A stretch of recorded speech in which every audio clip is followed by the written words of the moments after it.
Ho ho ho everyone, it's Christmas. And I really like Christmas. The warm atmosphere, Christmas music, it all just makes me very happy. And I hope you like Christmas too, because in this video, we're going to talk about Christmas. Well, we're tangentially gonna talk about Christmas, I guess. But don't worry, whether you like Christmas or dislike Christmas, this video is going to be for you. I promise that in this video, we'll see Christmas trees, Christmas lights, hear Christmas music, and see messed up psychos and killers murdering people. So for anyone who isn't on board with the Christmas spirit, there should be something for everyone here.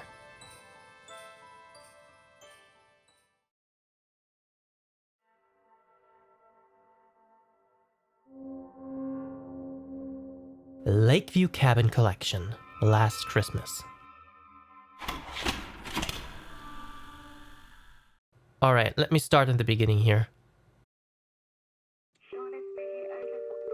Lakeview Cabin was originally a free flash game from Newgrounds in which you stay at a cabin on a lake. Who would have thought? You walk around, enjoy the atmosphere, relax in the sauna, watch naked ladies and take a shit. And it all seems fairly innocent and relaxing at first, were it not for the gigantic red warning in the beginning of the game. But eventually the sun sets, the atmosphere gets gloomy and dark, and killers will start to chase you down. The idea here is to murder all of the murderers before they get to you, and this is where the cool part really begins. The game was fairly freeform with a bunch of items to interact with.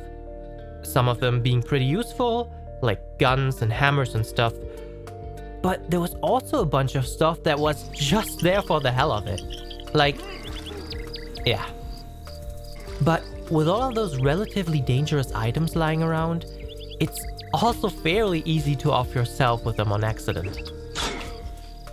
So while this game looks like a cool survival horror game on first sight, but what you gotta understand is that it's more of a puzzle game in which you have to find the correct items in order to survive. Lakeview Cabin was a very fresh take on the horror genre, and it was free for everyone to play to boot. So, what could possibly go wrong? Yeah, seriously, what could go wrong? Absolutely nothing. This franchise is still fucking awesome. And how much better could you make a game like this? By releasing a fully fledged commercial game with tons of new content and mechanics.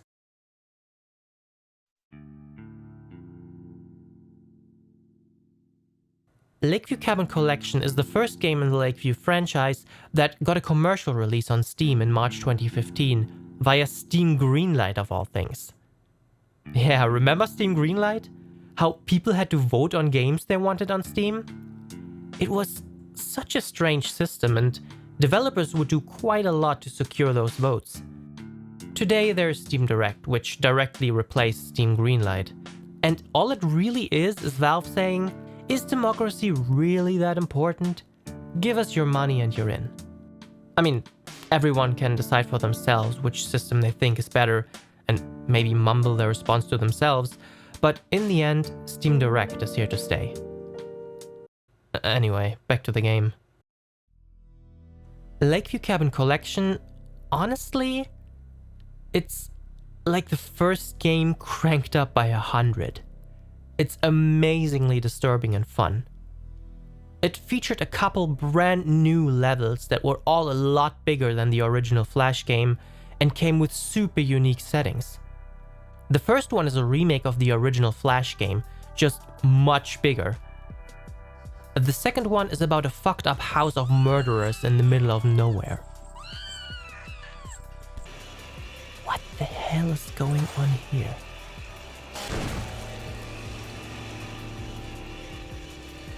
And the last one deals with an extraterrestrial threat on a space station. They are all bigger and generally just better than the original game, and introduced a new mechanic to the series in which you would play and switch between 4 different characters at the same time. So not only did the puzzle become a lot harder, because some of them now required interaction between the characters, but also the difficulty of keeping all your characters alive was cranked up. And the extra characters also acted a bit as more lives in one level.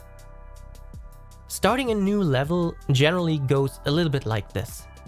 You get dropped off in an unknown scenario and explore a bit, and maybe play around with the items you find. And then, after some time, something strange happens. And then your characters die. And it is here that you start to try to find out what you need to do to kill the monsters or killers in this particular level. Can you use a hammer to kill them, or do they need special items to be killed? You can also hide in some places and store some characters you're not currently playing away while you're playing somebody else and figure out what exactly every item does and what you need to do in order to not die. It's a game of trial and error where you die and die and die again until you finally have it all figured out. And then it's a matter of preparing the items you need and setting everything up perfectly to kill all the murderers and keep all your characters alive at the same time. That's the ultimate goal of a level. And to be honest, it can really take a fair amount of time to do all that in one of these levels. But murdering all the monsters and killers and getting away with everyone alive is extremely satisfying. And paired with the super disturbing horror settings, makes for a very memorable experience. The atmosphere in these games is incredible. The music is very fitting, and it all feels like you're actually in an 80s slasher movie.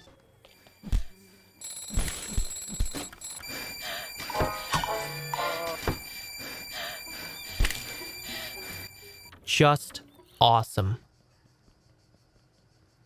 Even the hub area of the game, the New York movie theater, is its own level. You can really see that the developers gave a shit about what they were making. These days there's also Lakeview Cabin 2, which is basically Lakeview Cabin Collection 2.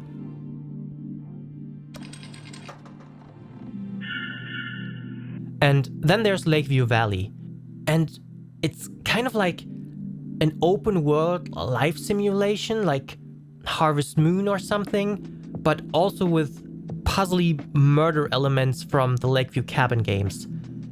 It's super hard to describe and it's very, very fun. I recommend it to everyone. It's kind of a spiritual successor to Lakeview Cabin, and they're all extremely disturbing and fun to play.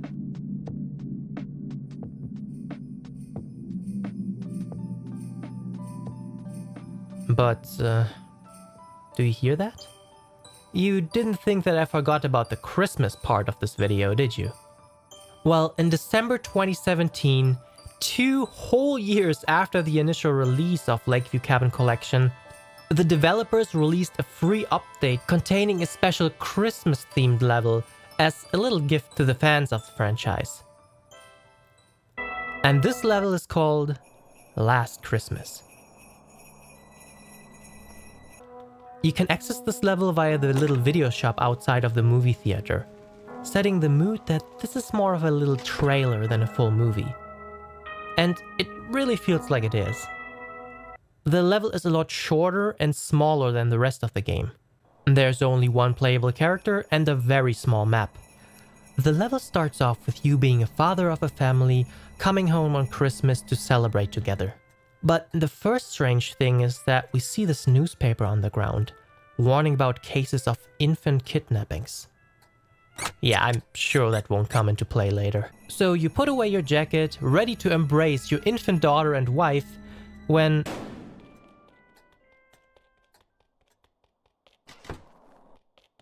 let that set the tone for the rest of this Christmas story.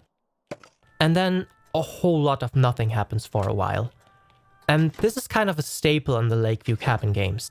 There is always this period of time where nothing happens, so you can explore to get to know your surroundings and all the items that are laying around. Or you can prepare whatever you need to prepare to solve the level. So I check on the child now and then, bring in the kid's snowsuit, check on the kid again, check on my wife. Hey honey, check on the kid. What was that? Oh, seems like the newspaper was right. Who would have thought that? The second time around, there is this strange deer man that runs towards me and murders me as soon as he sees me. And the hammer I found does absolutely nothing against him.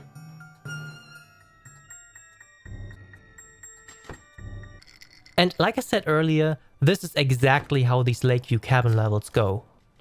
Just in a smaller microcosm. Honestly, if you've never played a Lakeview game before, this is probably the best level to start with because it's so simple. You check out all the items, play around with the interactables, like the stove or the faucet, and you slowly figure out how to beat these killers. And the atmosphere is just amazing.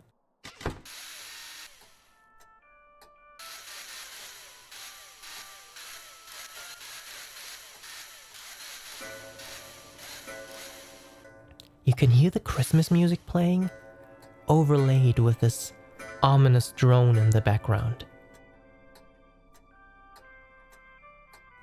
making you feel very uneasy and on edge constantly, checking the doorways for the killers until you can see them slowly creep up on your house.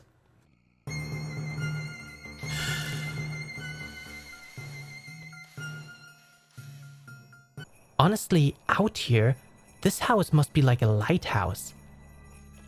It kinda makes me wonder why they were living out here anyway. Maybe this was just a weekend trip for Christmas or something. Best not think about that. So in this level, there are a total of 3 killers. 2 reindeers and Santa. So we need to find 3 different ways to kill them all before they snag our kid or kill us. So we burn one of the reindeers. We drill the other one to death after we stun them with our other drill. And hammer this bullet to kill Santa. And now all that's left is to take our baby and get out of this place alive between the bodies of 3 murderers and our wife, and slowly make our way towards the left side of the screen to escape. And I just love this ending. Merry Christmas. Beautiful. You came home to your wife shooting herself in the head. You brutally murdered 2 naked reindeer guys and a killer dressed up as Santa that all tried to kidnap your infant daughter and do God knows what to her. And you had to abandon your home in a hurry by foot and are now stuck in a snowstorm, not knowing what to do next or how to even go on. And you try to suppress thoughts of this night in order to be able to sleep at least a couple hours every night, constantly jolting awake, afraid that something like this might happen again.